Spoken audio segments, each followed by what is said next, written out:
Então fala pessoal, tudo certo? Me chamo Lucas Valina, sou profissional de investimentos Ambima e no vídeo de hoje então a gente vai falar sobre investir em crédito de carbono. Lucas, como assim? A gente vai investir em CO2? Sim, exatamente, você vai estar investindo em algo que tem um potencial muito interessante para o futuro e é um ativo aí meio desconhecido, que não é tanto falado hoje no mercado, mas é um ativo bem interessante e muito sustentável, né? Que a gente vê cada vez mais a crescente pela demanda, sustentabilidade, emissão de carbono na atmosfera, de proteção aos efeitos estufas, aquecimento global, estão ficando cada vez mais em relevância e você está investindo, às vezes, no crédito de carbono, pode te dar uma vantagem muito boa como investidor. Então, sem mais delongas, deixa seu like, se inscreve no canal, deixa um comentário se você é uma pessoa que investiria no crédito de carbono ou não investiria e a gente vai conversar aqui no comentário também, que vai ser bem interessante. Sem mais delongas então, roda a vinheta.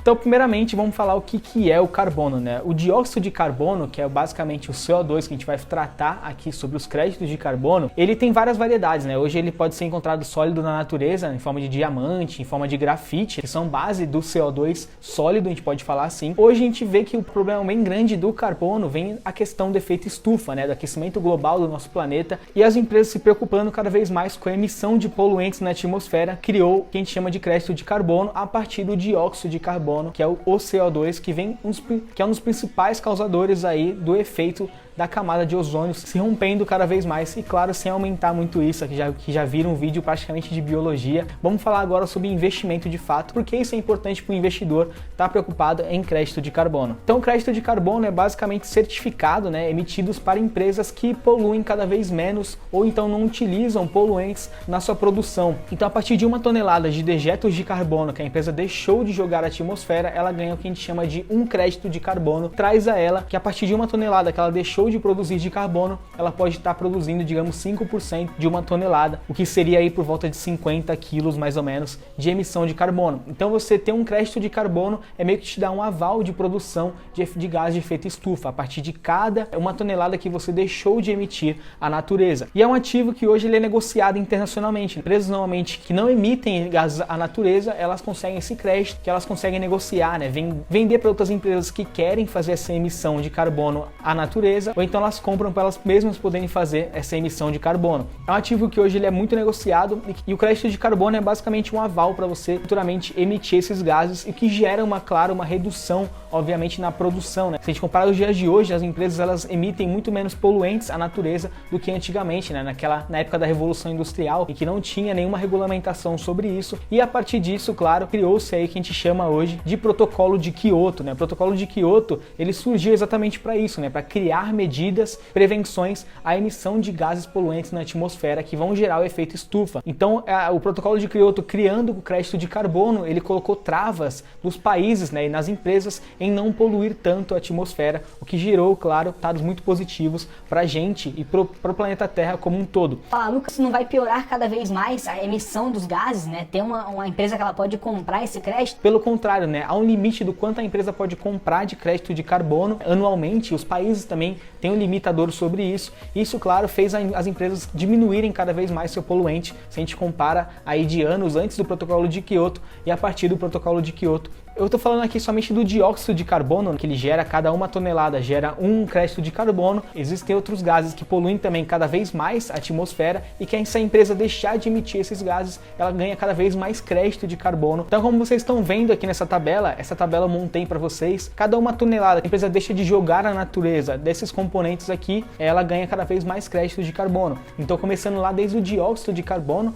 né, se a empresa deixar de emitir 1 tonelada, ela ganha um crédito. E se, por exemplo, ela chegar a deixar de poluir em 1 tonelada de hexafluoreto de enxofre, ela ganha quase 24 mil créditos de carbono, porque é um poluente muito grave à nossa atmosfera. Não só esses dois componentes, mas tem também o metano, o óxido nitroso e vários outros que também são grandes poluentes. E a partir de quanto mais a empresa deixa de poluir a natureza, ela ganha mais crédito para ser negociado no mercado, por exemplo. E agora falando do investidor, né? Como você vamos investir em crédito de carbono, sendo que a gente não é uma empresa. No Brasil isso aqui é bem fraco e chega a ser até um pouco triste. Se a gente olha 9 anos atrás, basicamente a BMF-Bovespa ela cancelou todas as negociações de crédito de carbono porque não tinha interesse tanto dos investidores quanto por parte das empresas em comprar isso. Isso mostra que nosso país ele se preocupa muito pouco nessa questão de poluentes à atmosfera. Só que voltou-se a se negociar os créditos de carbono com parceria aí do BNDES, que a gente chama hoje de índice ICO2, né? O ICO2 pega as maiores empresas do Brasil, né, mais negociadas, que tem essa questão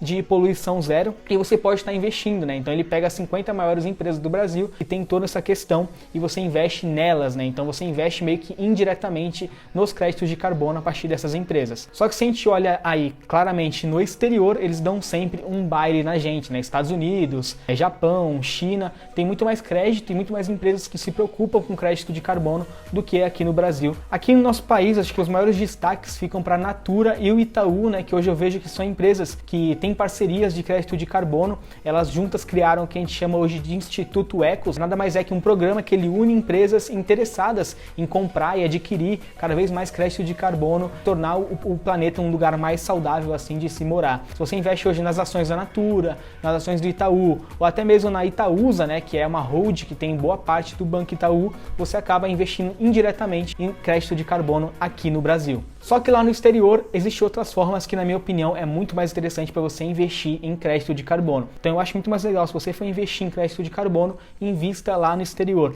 E a gente faz isso a partir de um ETF que eu chamo de SMOG. O SMOG é um ETF que ele junta as maiores empresas do exterior, do mundo inteiro, estão interessadas em produção de crédito de carbono e venda e negociação ao mercado, e você investe nessas empresas indiretamente, né? O ETF ele é um compilado de empresas que estão interessadas em um segmento, e no caso o SMOG reúne empresas do mundo todo interessadas no crédito de carbono. Então a gente pode ver que o SMOG ele tem na sua composição desde Tesla, desde Eaton, desde NIO, desde Samsung, que são empresas aí que são bastante preocupadas com essa parte, né? Estou mostrando aqui para vocês a top 10 empresas que tem essa parte de crédito de carbono no mundo inteiro. Outra coisa interessante do SMOG é que ele é bem diversificado em países, né? Ele tem Estados Unidos, Dinamarca, China, Canadá, Suécia, Espanha, Noruega. São países também que estão bem preocupados com essa questão do carbono e ele investe diretamente nisso. Setores que o SMOG está investindo, que é esse ETF, ele investe desde energia renovável, carros elétricos, semicondutores, né, componentes elétricos que tem toda essa parte de emissão limpa, emissão zero de carbono à natureza, que na minha opinião as empresas que tiverem cada vez mais essa visão de crédito de carbono e de zero poluente à atmosfera são sim o futuro, porque eu acho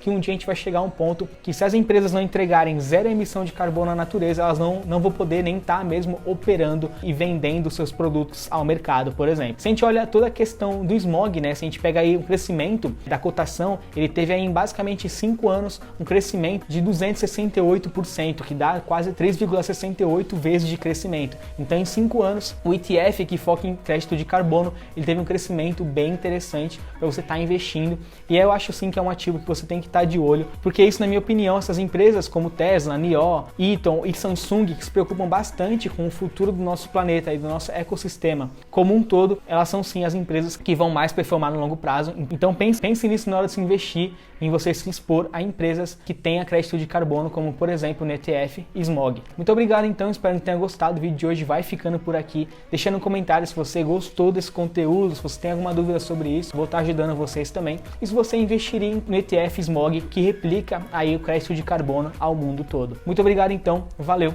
até o próximo vídeo.